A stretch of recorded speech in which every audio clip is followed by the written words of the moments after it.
Namaku Iwan. Aku naik Gunung Rinjani bersama dua temanku yang bernama Ali dan Atang. Atang itu anak asli kampung Sembalun yang berada di kaki Gunung Rinjani. Kami bertiga naik Gunung Rinjani sekitar jam 6.30 malam. Sebenarnya tidak dibenarkan untuk naik Gunung Rinjani di jam segitu. Tetapi dengan sombongnya, kami tetap naik melalui jalur Bawak Naung. Dan di peraturan juga tidak boleh melalui jalur tersebut pada jam setelah maghrib. Baru juga 30 menit kita naik, karirku terasa berat banget. Yang beban 15 kg berasa menjadi 30 kg. Lalu aku meminta break sebentar dan mengajak Ali dan Atang untuk sholat maghrib dulu. Bro, kita istirahat dulu ya, biar santai perjalanannya. Ucapku yang tidak mau berkata jujur apa yang terjadi. Setelah sholat maghrib, kita lanjutkan perjalanan. Di perjalanan sebelum pos 1, Ali ketakutan karena mendengar suara lonceng di semak-semak yang gelap. Aku dan Atang yang sudah tahu, kita hanya tersenyum dan memberi semangat ke Ali. "Udah, jalan aja," ucap Atang kepada Ali. Semakin dekat ke suara lonceng itu, Ali semakin takut. Dan ternyata itu hanya sapi warga yang dilihatkan. Aku dan Atang pun tertawa melihat ekspresi Ali. Di Sembalun atau di Lombok sudah hal yang biasa sapi tidak masuk kandang dan diliarkan begitu saja. "Udah bro, ayo lanjut ke pos 2 untuk dirikan tenda," ucap kami menyemangati Ali. Pada waktu itu kita cuma bertiga di gunung tersebut, dikarenakan sudah 1 tahun gunung ditutup karena gempa Lombok. Keadaan gunung sungguh berbeda karena longsor akibat gempa. Malam yang mencekam, gelap, dan udara yang sangat dingin. Biasanya pos 2 itu kalau hari biasa ramai yang bikin tenda menginap di pos 2. Sekarang cuma kita bertiga. Akhirnya kita mendirikan tenda di pos 2 dan bersiap untuk bersantai, bikin kopi, dan masak. Di luar dugaan, tiba-tiba angin kencang. Terpaksa kita masak di dalam tenda dan langsung makan. Setelah makan, angin masih kencang. Tiba-tiba ada suara seperti merintih dan tertawa terbang melewati tenda kita. Aku mendengar, Ali dan Atang juga mendengar. Kita cuma bisa berdoa dan saling bertatap muka, tidak berani membahas hal tersebut. Suara itu seperti kuntilanak yang terbang mengelilingi tenda kita cukup lama. Setelah itu, tenda kita diguncang-guncangnya seperti tangan besar yang menampar tenda kita. Sampai frame tenda kita ada yang patah. Kita tidak bisa berbuat apa-apa. Kita cuma bisa berdoa. Dan sambil mencoba tidur agar cepat pagi.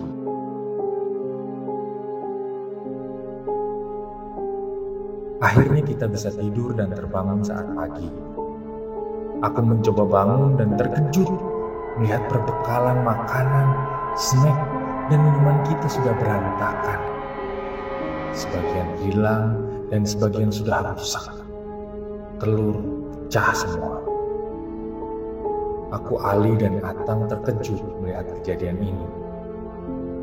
Karena kalaupun binatang yang masuk ke tenda, pasti kita tahu dan kita pasti terbangun. Kita bertanya-tanya, ini ulah siapa? Atau ini ulah makhluk apa? Akhirnya kita bereskan perbekalan yang masih bisa diselamatkan dengan hati yang masih bertanya-tanya.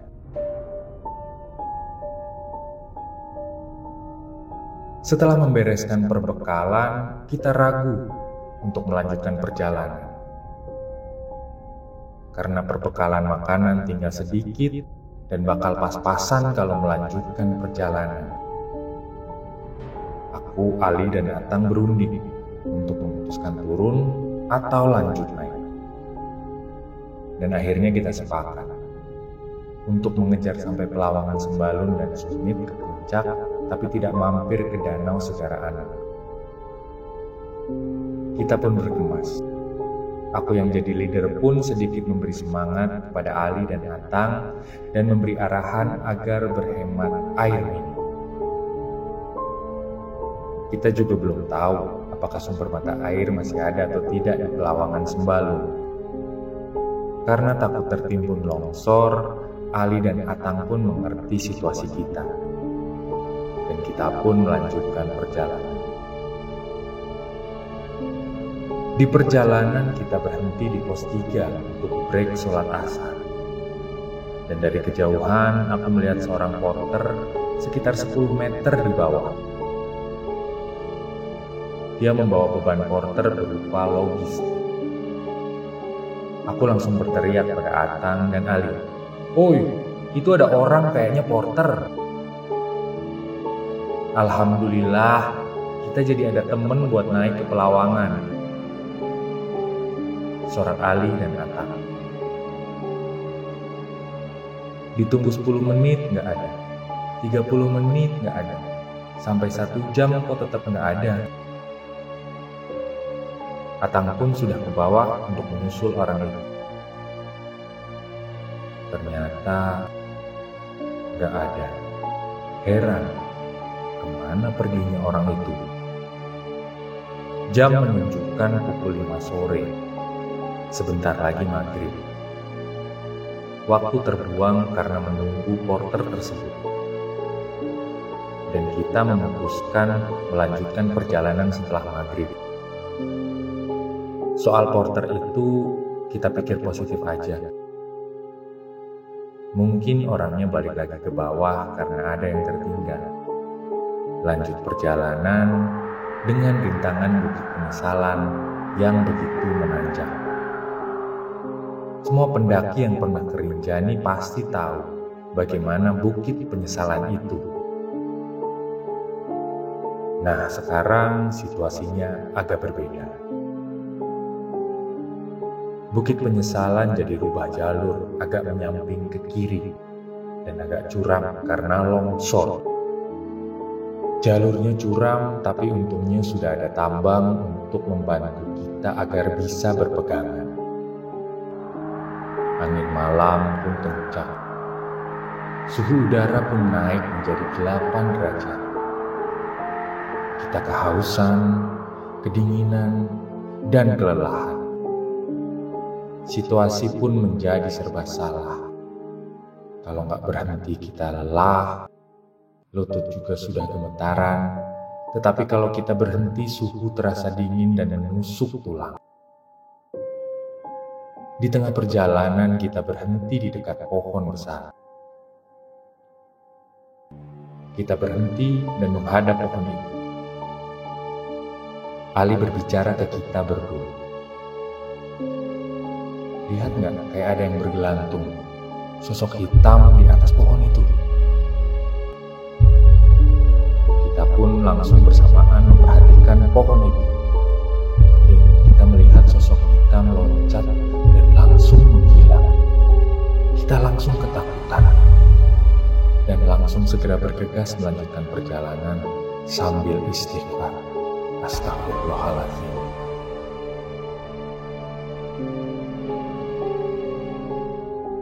Gak berselang lama kita sampai di Pelawangan Sembalun.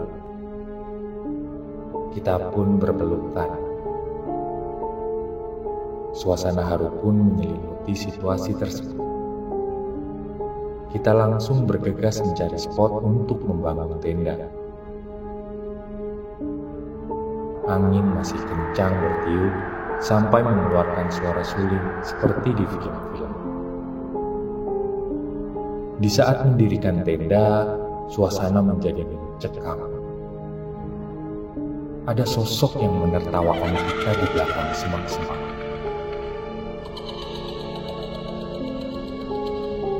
Kita bertiga ketakutan, dan mendirikan tenda pun menjadi kacau karena terburu-buru. Sejenak, aku pun meredakan dan menenangkan Ali dan Atang. Setidaknya, kita tidak panik untuk mendirikan tenda. Setengah jam kemudian, tenda pun berdiri dan kita langsung masuk ke tenda. Setelah di tenda, aku memberikan pernyataan ke Ali dan Atang. Li, Tang, gini.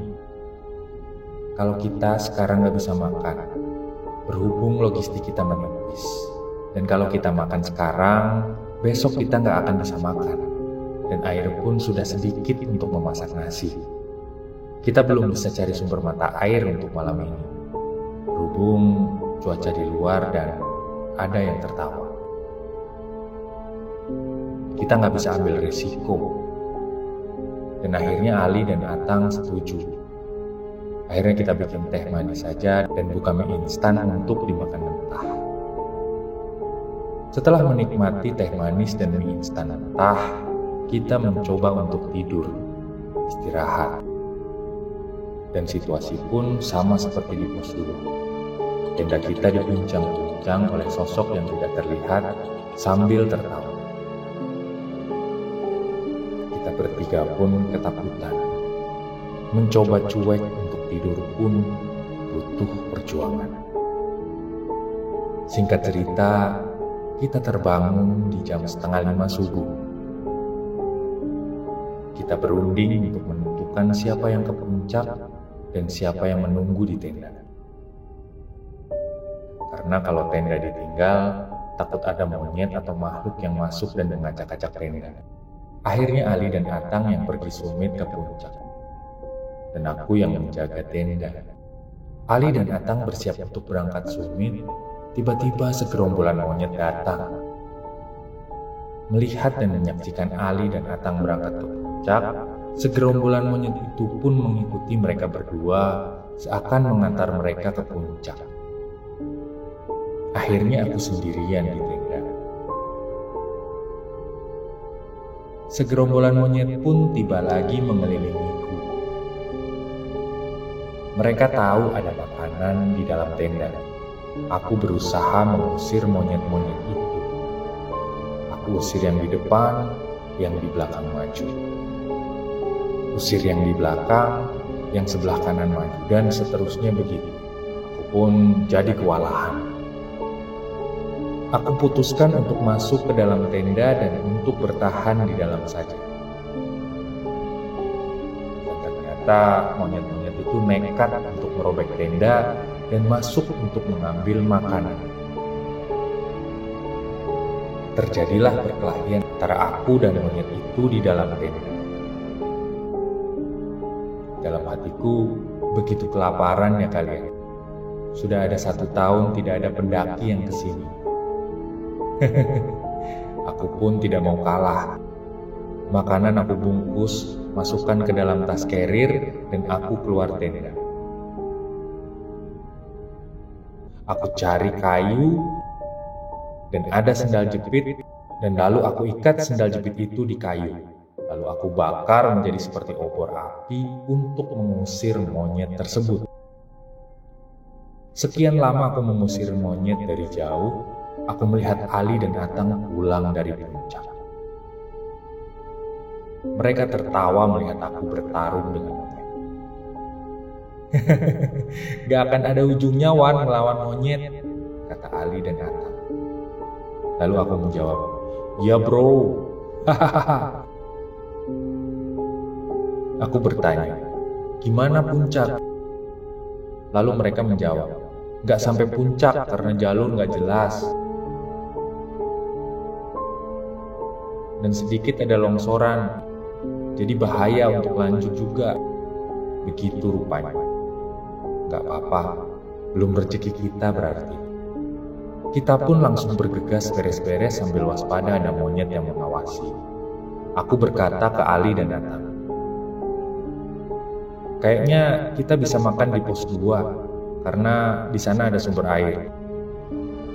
Atang pun tidak menyerah. Aku pergi ke bawah dulu ya, nyari sumber air. Setidaknya kita makan dulu. Dari semalam nggak makan. Dan air pun tinggal sedikit untuk dibawa turun. Ya udah, kalau gitu aku temenin Tang, kata Ali. Mereka berdua pun mencari mata air, dan aku menunggu mereka sambil duduk di atas tas carrier. Tak lama mereka datang dengan wajah yang kecewa. Mereka tidak menemukan mata air. Ya udah, sabar, kita langsung pulang aja. Kita pun berdoa dan lanjut perjalanan lagi ke bawah dengan rasa haus dan lapar. Setiba di pos 3, kita berhenti lagi, dan kita melihat dengan jelas ada porter yang naik. Dan kita bersyukur karena bisa minta air kepada porter tersebut. Kita lupa akan kejadian kemarin di pos 3. Ada sosok porter yang kita tunggu tidak datang. Sama seperti kemarin, porter tersebut tidak muncul, dan Ali pun berkata, Wan, seperti kejadian kemarin, porternya nggak datang-datang. Aku masih berpikir positif dan berkata, tunggu aja dulu, kayaknya ini pasti manusia. Soalnya masih jam 12 siang. Sudah setengah jam ditunggu, ternyata masih tidak ada. Lalu kita putuskan untuk bergegas turun, siapa tahu berjumpa dengan porter tersebut. Ternyata tidak ada orang sama sekali di jalan turun. Setelah sekian lama, akhirnya kita bertemu di pos 2 dengan satu rombongan yang naik Gunung Rinjani. Aku pun bertanya-tanya, apa ini manusia atau bukan? Dan aku memberanikan diri untuk bertanya kepada mereka, Pak, maaf mau tanya, apakah ada porter yang naik duluan nggak? Soalnya kita lihat kemarin dan tadi ada porter, tapi setelah kita tunggu nggak ada dan nggak papasan.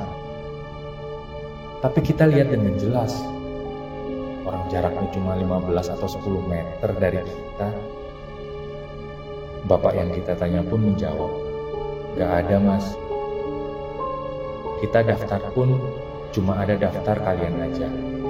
Dan kita pun rombongan yang pertama hari ini naik. Aku, Ali, dan Atang pun terkaget. Terus yang kemarin dan tadi siang siapa? Begitulah cerita kita naik Gunung Rinjani pasca 1 tahun tutup karena gempa.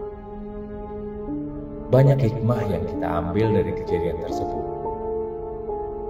Patuhi peraturan adat di sana, jangan naik Gunung Rinjani di saat maghrib, apalagi lewat jalur Bawaknao.